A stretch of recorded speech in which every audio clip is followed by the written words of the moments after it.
नमस्कार मित्रांनो, न्यू मधुर मराठी या चॅनलमध्ये आपलं स्वागत आहे. घरोघरी मातीच्या चुली या मालिकेच्या आजच्या एपिसोडमध्ये आता अवंतिका पोटात दुखण्याचं नाटक करते आणि जानकीला सांगते की वहिनी प्लीज जरा येता का माझ्यासोबत. त्यामुळे जानकी तिला घेऊन खोलीकडे निघून जाते. त्यानंतर सुमित्रा काळजी करत म्हणते की ऋषिकेश, मला तर कळतच नाहीये हे सगळं काय सुरू आहे. मला तर आता रात्रीची नीट झोपही येणार नाही. भीती वाटते रे, जर का पुन्हा चोरी झाली तर. तेव्हा ऋषी तिला समजावतो की नाही आई, असं काहीही होणार नाही. त्याच वेळेस इकडे आता जानकी अवंतिकेला घेऊन जेव्हा रूममध्ये येते तर ती खूप घाबरलेली असते. तर अवंतिका मात्र बोलते की वहिनी आधी दार बंद करा. जानकी विचारते की काय झालंय, अगं तुला दुखत होतं ना. ती सांगते की नाही वहिनी, मी नाटक करत होते. अहो मला तुमच्याशी बोलायचं होतं आणि असं सगळ्यांसमोर बोलता आलं नसतं म्हणून. तर जानकी विचारते की पण झालंय काय. तेव्हा अवंतिका सांगते की वहिनी, अहो घरात चोरी झाली. पोलिसांनी सगळ्यांच्या खोल्यांची झडती घेतली, अगदी शर्वरी ताईंच्या सुद्धा, पण पैसे कुठेच सापडले नाही. खरंच बाहेरच्या कोणी व्यक्तीने चोरी केली असेल का. तेव्हा जानकी सांगते की नाही, चोरी तर शर्वरी वंश आणि राहुल भाऊजींनीच केली. तो यावेळेस त्यांनी खूप स्मार्ट खेळी खेळली. कारण मागच्या वेळेला जेव्हा त्यांनी माझ्या रूममध्ये पैसे लपवले होते तेव्हा त्यांना प्रॉब्लेम झाला होता. यावेळेला असं काही होऊ नये म्हणूनच त्यांनी बाहेर कुठेतरी पैसे लपवले. ते ऐकून अवंतिका आश्चर्याने बनते की म्हणजे वहिनी, आपण समजत होतो त्याहीपेक्षा शर्वरीताई किती स्मार्ट निघाल्या. जानकी सांगते की होय, यावेळेस स्मार्ट तर त्या ठरल्याच आहे. तेव्हाच दुसरीकडे आता रूममध्ये आल्यावर राहुल खुश होऊन शर्वरीला म्हणत असतो की वा शरू, काय चाल खेळलीस तू. आणि इतक्यात ऐश्वर्या रागानेच दार उघडून आतमध्ये येते. तिला पाहताच हे दोघेही गप्प होतात. तर ऐश्वर्या रागाने म्हणते की आणि ही चाल तू माझ्या विरोधात खेळलीस ना शर्वरी. तेव्हा ती नाटकं करत बोलत असते की काय अगं, काय केलंय मी काहीच केलं नाहीये. तेव्हा ऐश्वर्या सांगते की मला माहिती आहे, पैसे तूच चोरलेस. शर्वरी बोलते की अगं चोरी तर तू करणार होतीस ना.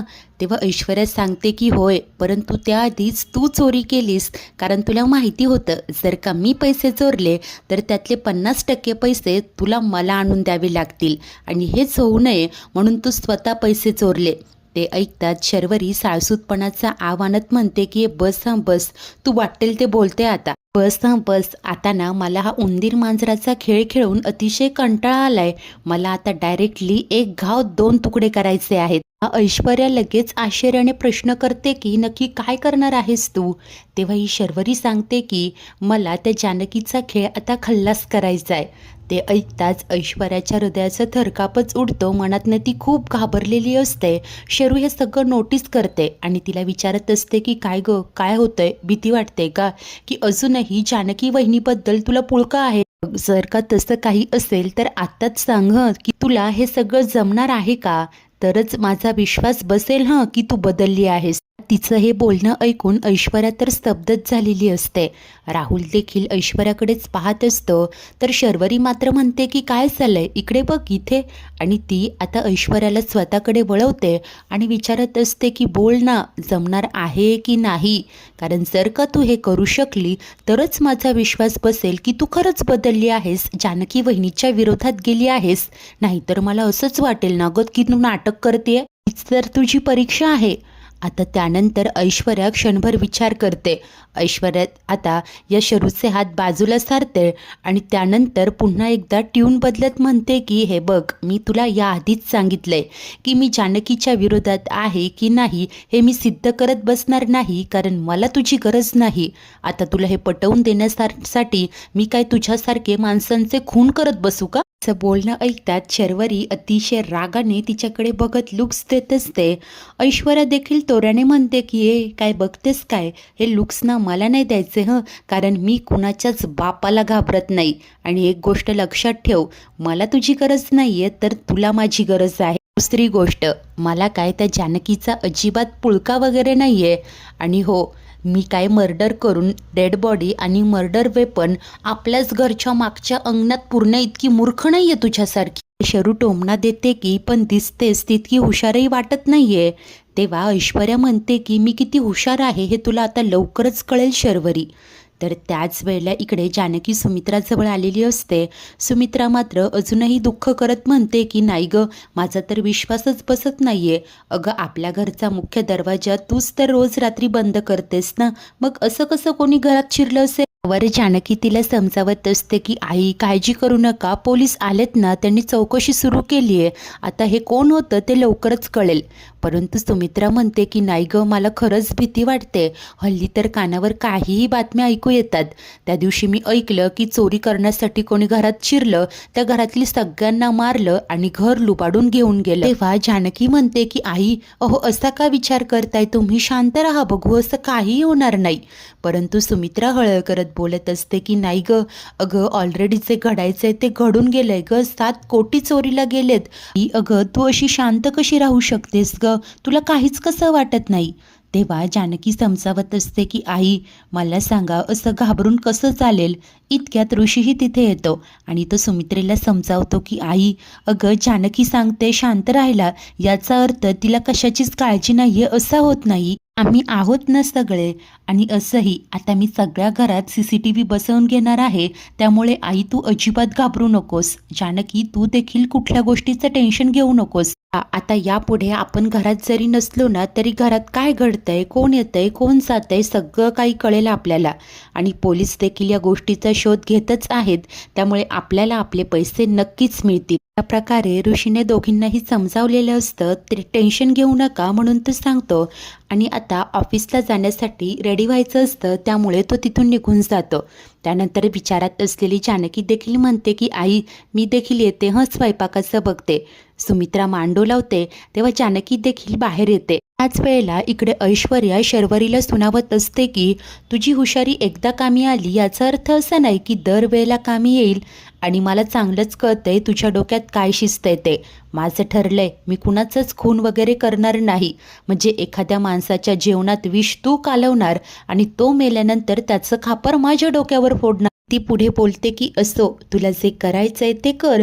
आणि समजा मी तुझ्यासाठी असं काहीतरी केलं जरी, तरी या सगळ्यात माझा काय फायदा आहे ग? आत्ताच बघ ना, मी ते पैसे चोरून आणणार होते, ते 50% देखील तुलाच हवे होते, म्हणून सगळेच्या सगळे पैसे तूच चोरलेस. मात्र मुकाट्याने सगळं काही ऐकून घेत असते. पुढे ऐश्वर्या बोलते की अगं, तुझे घरचे जेवढे तुला ओळखत नाही ना, त्यापेक्षाही जास्त मी तुला कोळून प्यायली आहे. आता ही बघ ना, इतकं सगळं करूनही कशी मठ्ठासारखी उभी आहेस ते. एक गोष्ट नीट लक्षात ठेव, कान उघड आणि ऐक. मी जानकीच्या विरोधात आहे. मला तिच्याबद्दल सिंपती वाटत नाही, मला तिचा राग येतो. परंतु हे सगळं सिद्ध करण्यासाठी मी तिचा खून करेल असं अजिबात घडणार नाही. तुला शरू देखील मांडव लावते. ऐश्वर्या तिथून जाणार तेच शर्वरी तिला म्हणते की 1 मिनिट, हे बघ, समजा या सगळ्याचा तुझ्यावर आळ येणार नसेल, हा सगळा ॲक्सिडेंट आहे असं जर का वाटणार असेल, तर काही प्रॉब्लेम आहे का तुला? आता मात्र ऐश्वर्या पुन्हा एकदा मनातनं घाबरूनच गेलेली असते. शरू हसतच म्हणते की तू थांबली आहेस, याचा अर्थ चालणार आहे तुला. आता ऐक तर मग, माझ्याकडे एक खूप कमाल प्लॅन आहे, पण तो प्लॅन तू ॲक्टिवेट करायचा. आणि जर का तू हे केलंस तर माझ्यासाठी हे सिद्ध होईल की जानकीबद्दल तुझ्या मनात काहीही फिलिंग्स नाही आहेत. तिचं हे बोलणं ऐकून पाठमोरी ऐश्वर्या डोळे मिटते, क्षणभर विचार करते आणि पुन्हा शरूकडे येत म्हणते की नक्की काय करायचंय. तेव्हा शर्वरी तिचा जो काही प्लॅन आहे तो ऐश्वर्याला समजावून सांगते आणि त्यानंतर प्रश्न करते की बोल, जमणार आहे का तुला? ते ऐकून ऐश्वर्या पुन्हा एकदा विचारात पडते.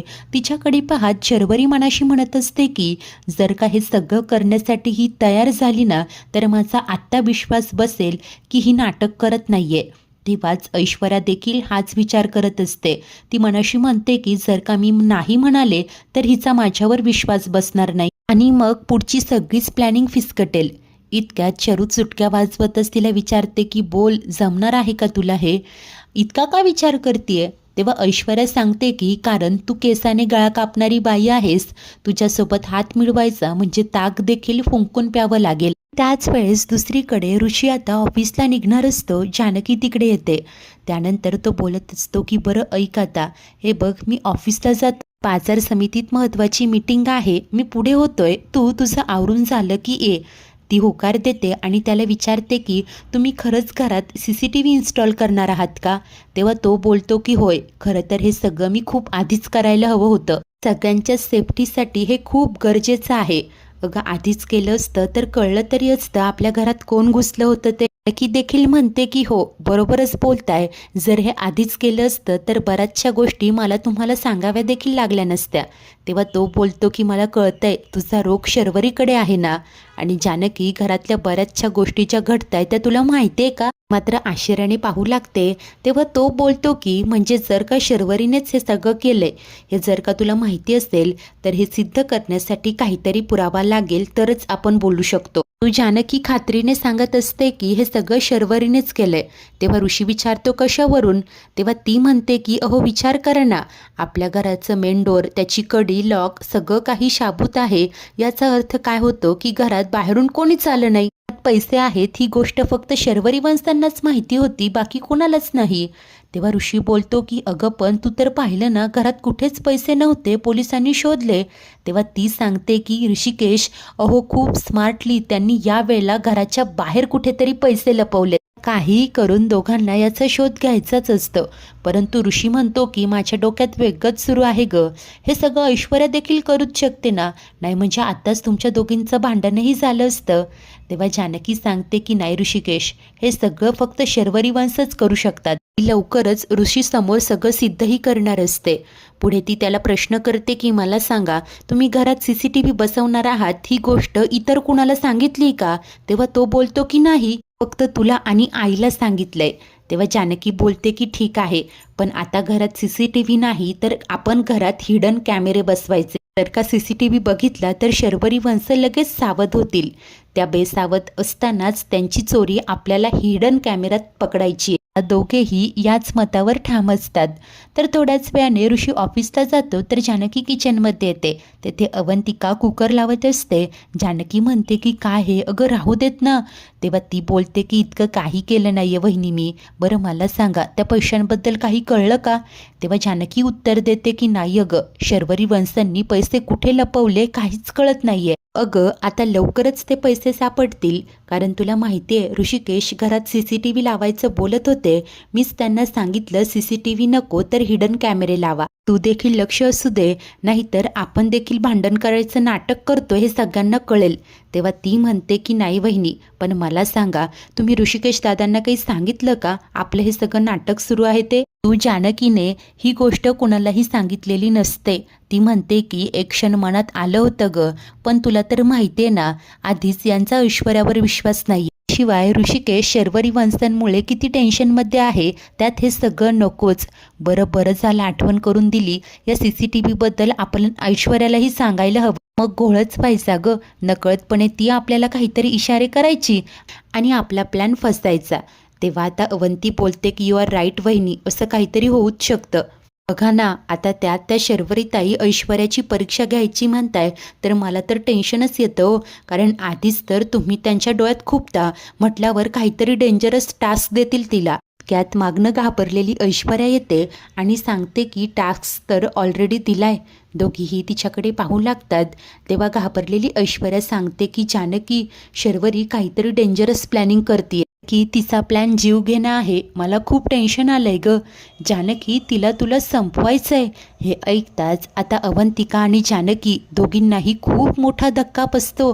रडवेली होत ऐश्वर्या सांगत असते की मलाही हा असाच धक्का बसला होता ग, परंतु शर्वरी समोर असल्या कारणाने मला काहीच रिॲक्ट नाही होता आलं. की खरंच मला खूप टेन्शन आलंय ग, मला कळतच नाहीये हे सगळं मी कसं करू. तेव्हा आता जानकी मात्र उत्तर देते की करशील, हे सगळं तुला करावंच लागेल. इकडे ऐश्वर्या आणि अवंती तर इकडे अवाकच झालेले असतात. तर ऐशू म्हणते की जानकी अगं तुला कळतंय ना काय बोलते तू?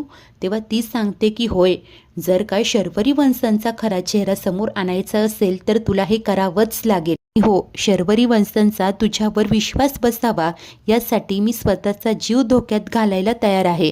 ते ऐकून ऐश्वर्या मात्र म्हणते की नाही जानकी, त्या शर्वरीचा विश्वास बसावा म्हणून मी तुझा जीव नाही ग घेऊ शकत. आय एम सॉरी, मला नाही जमणार हे. जानकी तिला समजावते की ऐश्वर्या घाबरू नकोस ग, मला काहीही होणार नाही.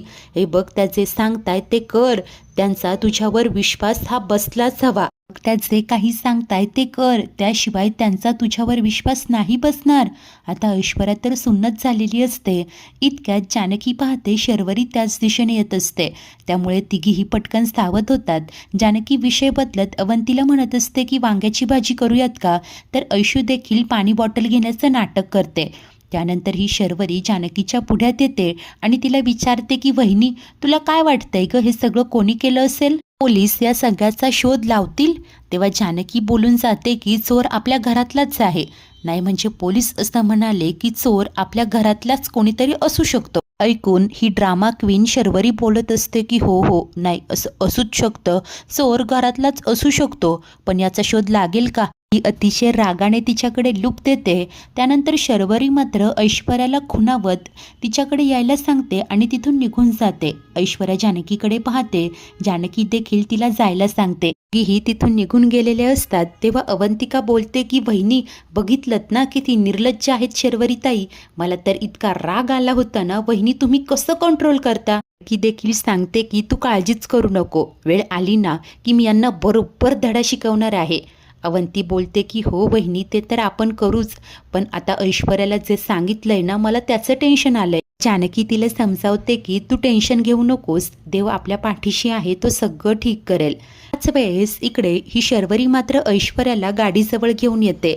आता ते पाहून ऐश्वर्या विचारते की हे काय, मला इथे का आणलं? काय कुठे फिरायला वगैरे घेऊन जाणार आहेस की काय?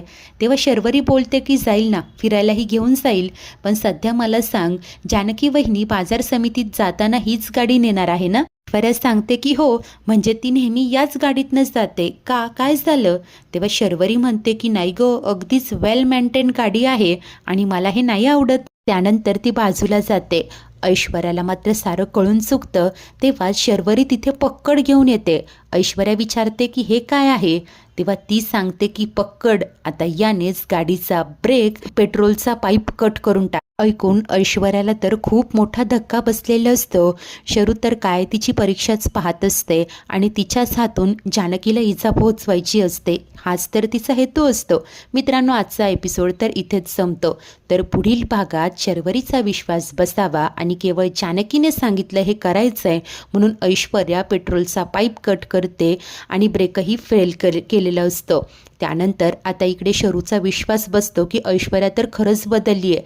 जानकीला जायचं असतं बाजार समितीत, तेव्हाच घाबरलेली अवंतिका रडतच तिथे येते आणि बोलते की वहिनी, मला खात्री आहे शर्वरीताईंनी नक्कीच काहीतरी केलं असणार. जानकी मात्र म्हणते की त्यांना जे ठरवायचंय ते ठरवू दे, माझं मरण जिथे लिहिलेलं असेल तिथेच मरण येईल मला. आणि जानकी आता निघालेली असते. जानकी त्याच गाडीत बसते. शर्वरी जेव्हा हे पाहते, खुश होऊन ती बोलत असते की आता थोड्याच वेळात एक ब्रेकिंग न्यूज येणार आहे. जानकी रणदिवे यांचा कार अपघातात भीषण मृत्यू. आणि त्याच वेळेला जानकी आता स्वतः ड्राईव्ह करत निघालेली असते.